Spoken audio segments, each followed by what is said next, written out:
This video will show you how to export the student log entries out into an Excel file.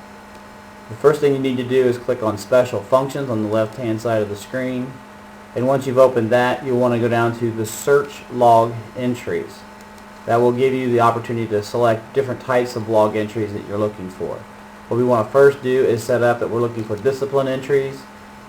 These two we normally leave blank, the subtype and the consequence, but if you want to look for a specific type of consequence or log entry, you can go ahead and select one of these, but we usually leave those blank so we can see all the discipline that has occurred during a certain time frame. These we normally leave blank. Then we go down to the enter date. You can select any date, any month of the year, so we're going to go ahead and look at November of 2011. If you want to look at the entire year, you would leave these blank. We do it month by month, so we just keep adding that on. We can also select a grade level if you want to see just 7th grade or 8th grade. So as you can see, you can select a lot of parameters up to get a specific type of data that you're looking for. You can even put in the author's name of the person who wrote up the discipline and see what's going on there. We also will then submit that. And it will give you an options of what you're looking for. You can do list log entries, which will print it on the screen, print a report, which will give you actually a hard copy, but what you probably want to do is do a quick export into an Excel file. And once you've clicked on quick export, you will then have to put in fields for what data you're looking for.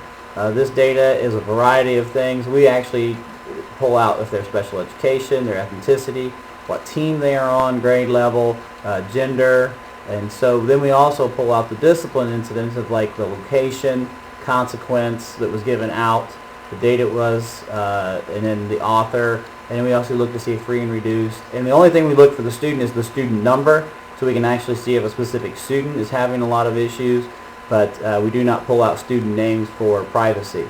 And then we also pull out limited English proficiency. So we pull out all this data so we know exactly where our discipline is occurring and what field. Then when you do all that, you want to hit submit, and you'll have the option to save.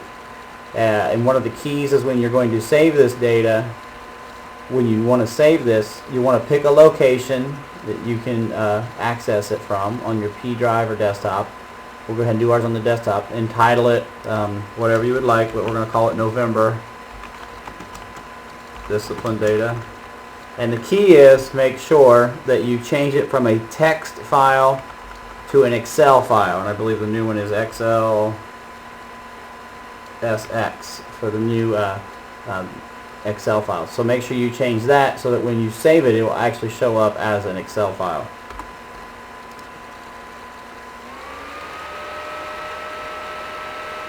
And then you'll be allowed to open it, and when you open it in an Excel file, you'll see the data in columns, and it becomes a lot easier to work with.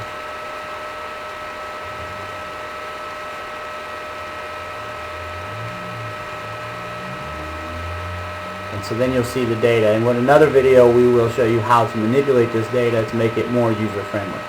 So I hope that's been helpful, again, on how to pull log entries out into an Excel file.